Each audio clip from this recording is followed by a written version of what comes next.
De Christopher Nolan, c'est le film qui vient juste après Oppenheimer. Oppenheimer, film que j'avais vraiment beaucoup aimé, alors que je ne suis pas du tout un fan de Nolan.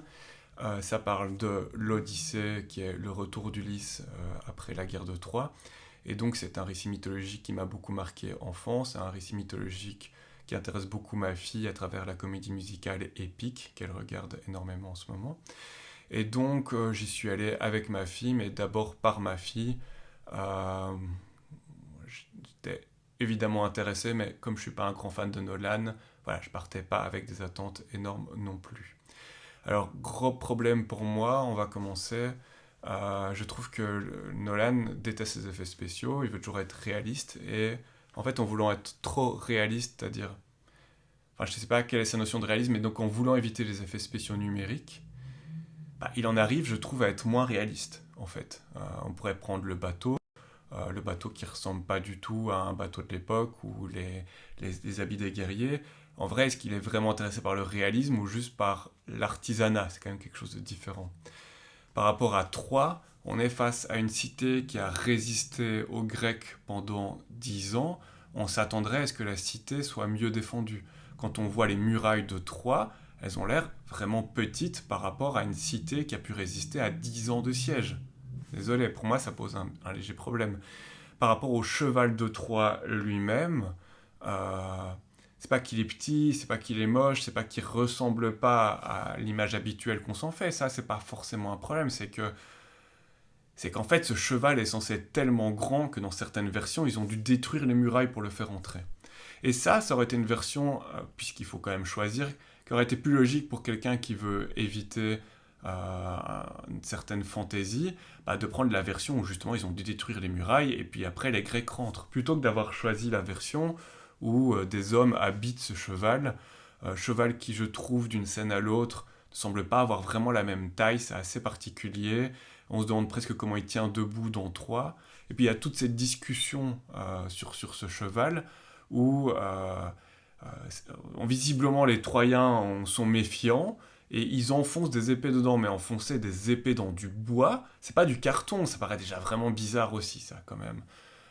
Puis il y a même un truc où ils disent oui, nous avons entendu une nuit de pleine lune. Bah, gars, tu savais même pas quand est-ce qu'ils allaient rentrer le cheval. T'avais à peine la bouffe, on ne vous voit même pas manger. Tu dis que vous faisiez vos besoins naturels dedans.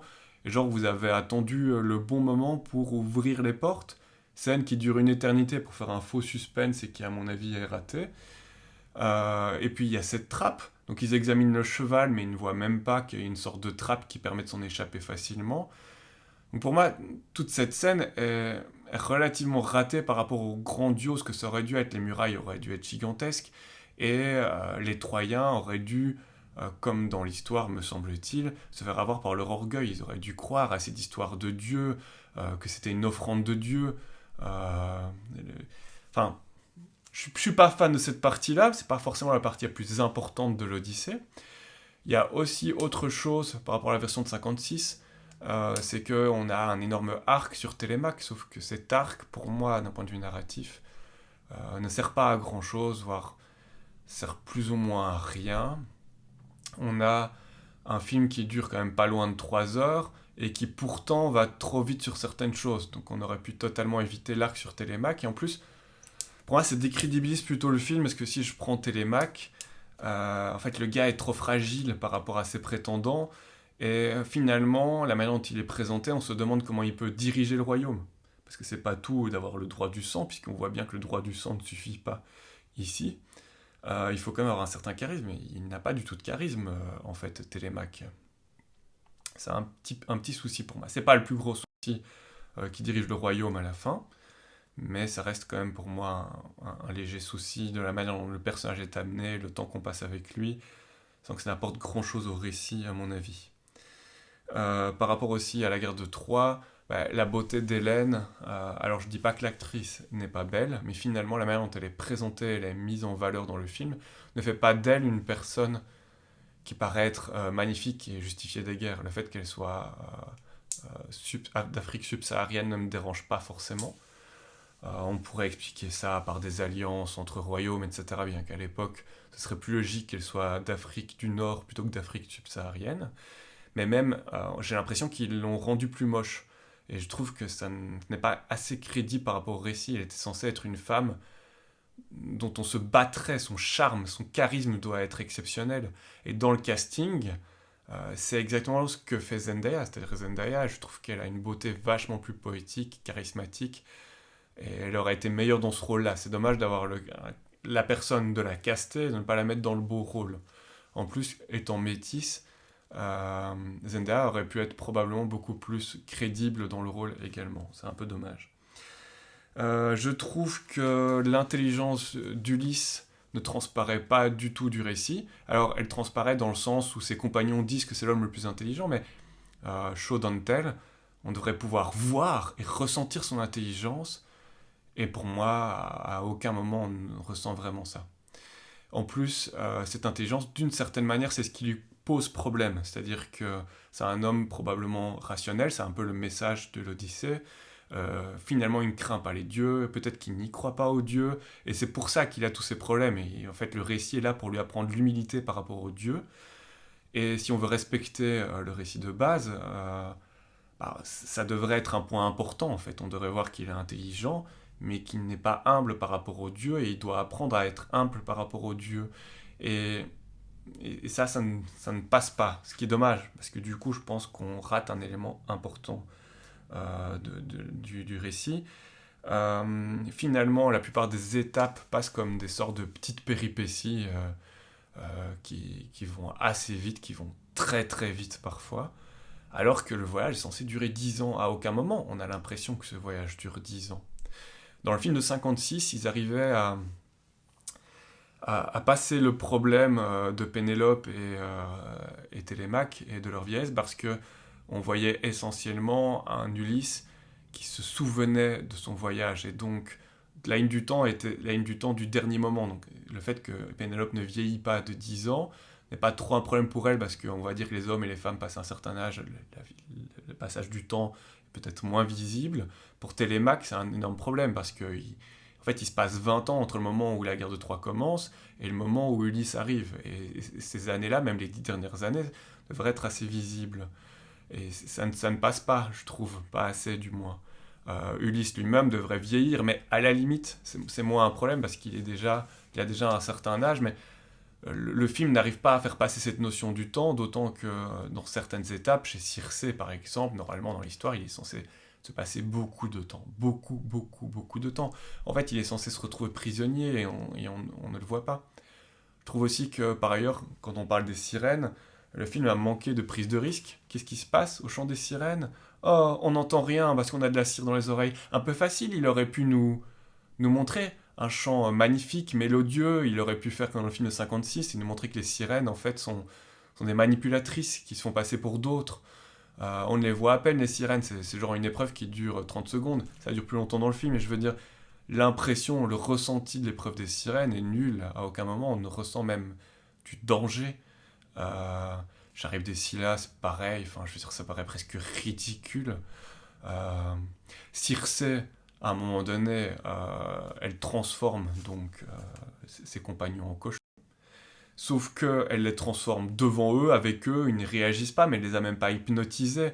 Il me semble que dans le récit de base, ils se transforment par la magie ou par la nourriture, mais là, ça devient totalement nanardesque, grotesque. J'avais envie d'hurler pendant cette scène, tellement c'est ridicule. Alors, oui, c'est bien fait, mais c'est ridicule. Et en plus, ils s'en souviennent. Dans le film de 56, ils ne se souviennent pas du tout avoir été transformés en cochon. Là, ses compagnons s'en souviennent, et alors qu'ils avaient fait une mutinerie peu de temps auparavant pour lui dire en fait, c'est nous qui décidons. Là, après, quand lui leur dit on ne lui fait pas de mal, ils disent oh, c'est ok, genre tel patron. Ok, très bien, donc cette femme, cette sorcière vous transforme en cochon. Ça provoque un immense ressentiment chez vous, mais vous décidez de ne pas vous venger, bien entendu. Et en plus, c'est contre le message finalement de ce truc-là qui dit que les hommes sont des cochons. Bah, ceux-là, en tout cas, ils n'avaient pas l'air d'être tant que ça, quoi. Même tu les transformes en cochon, tranquille, et ils se vengent même pas, tu vois. Euh, et donc, quand ça arrange le scénariste, Ulysse récupère son pouvoir et sa domination sur ses hommes. En vrai, ça aurait peut-être été plus simple de ne pas avoir cette phase où il se mutine, qui se mutine après, ça aurait été plus logique. Donc le scénario, malgré un matériau de base qui est excellent, je trouve ne s'en sort pas. On voit qu'à un moment donné, il tue une biche, et elle se transforme en homme. Ok, très bien, mais alors du coup, quand la sorcière cuisine ces animaux devraient se transformer en hommes aussi, mais visiblement ce n'est pas le cas, parce qu'en fait, on sent bien qu'elle leur donne à manger des cochons, qu'elle leur donne à manger des autres hommes, et ces autres hommes, ils auraient dû se transformer en hommes quand il les a tués, enfin bref, un petit peu un imbroglio. J'ai adoré dans la version de 56 parce qu'ils font jouer Circé par la même actrice que Pénélope. La symbolique est géniale, ici il n'y a rien de tout ça. Il n'y a pas cette séduction de Circé. Enfin, ils n'ont même pas choisi une Circé qui soit belle et charismatique comme sorcière. De nouveau, c'est ridicule cette partie-là. Que dire d'autre? J'ai trouvé le film bien trop sombre, mais je veux dire sombre au premier degré, sombre au sens de la photographie, de la lumière, à plein de moments. Je me souviens d'ailleurs, pendant le Cyclope, ils rentrent dans la caverne, on a l'impression que la caverne est bas de plafond, sauf que le Cyclope fait 3 fois leur taille. Et ça déjà c'est un peu ridicule de nouveau, le Cyclope d'un angle à l'autre, d'une scène à l'autre, a l'impression que sa taille change, cette perception-là n'est pas bien faite, et les scènes du Cyclope, alors dans le film 56 il n'exploite pas ça non plus, mais ce qui est génial, le Cyclope, c'est le fameux «Mon nom est personne», qui montre du coup l'astuce, l'intelligence d'Ulysse.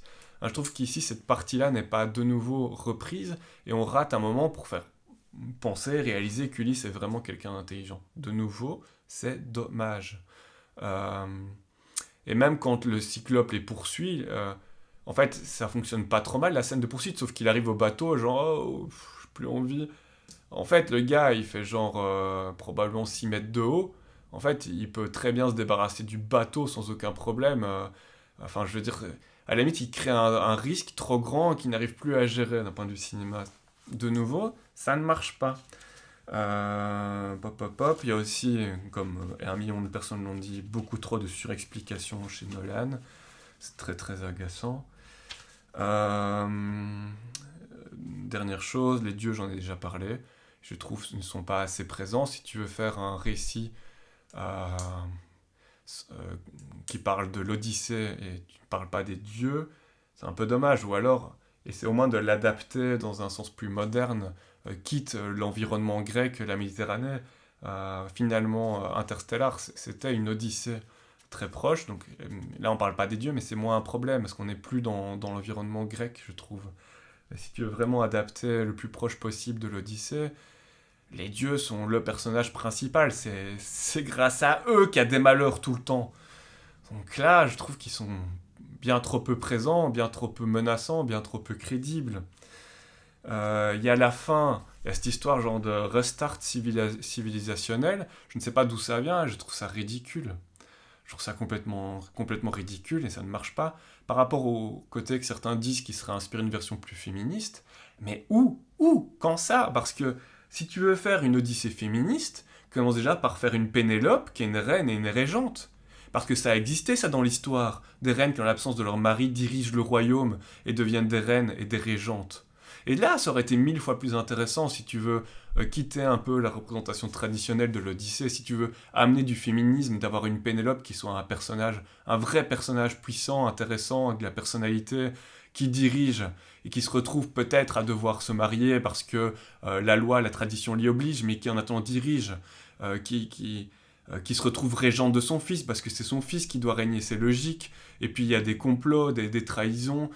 Oui, là ça aurait été intéressant, mais je trouve que le féminisme n'est pas vraiment apporté dans ce récit. En tout cas, moi je vois pas en quoi ce qui a été changé rend le récit plus féministe. Circé est ridicule par exemple, alors que c'est une sorcière puissante normalement. Euh, Voilà, donc vous l'aurez compris, le film ne m'a pas vraiment enthousiasmé. Je vous ai surtout parlé des points négatifs, et en vrai, j'ai du mal à voir beaucoup de points positifs. Peut-être la scène avec les enfers n'est pas si mal tournée et filmée. Elle est sombre, mais du coup, ça correspond bien à l'endroit. Euh, j'ai vraiment du mal à dire du positif là-dessus. Cela dit, si vous n'avez pas vu le film, énormément de gens est hyper méga positif. Visiblement, le film plaît aux gens, et donc je pense que la plupart des spectateurs et des critiques n'avaient pas du tout les mêmes attentes que moi, et donc très probablement vous allez aimer ce film. Par contre, je vous recommande pas forcément d'aller le voir en IMAX, parce que personnellement, je ne vois pas du tout ce qui justifie l'IMAX dans ce film, bien que de toute façon, à la base, je suis aussi pas mal opposé à l'IMAX, que je vois pas l'intérêt d'être noyé dans une image. Moi, je veux voir toute l'image. Si l'image est trop grande et que je vois pas tous les détails, alors je vois pas l'intérêt. Mais ça, c'est peut-être que j'ai jamais vu de film en IMAX, et peut-être que j'irai en voir un et mon opinion serait différente. Voilà, passez une bonne journée.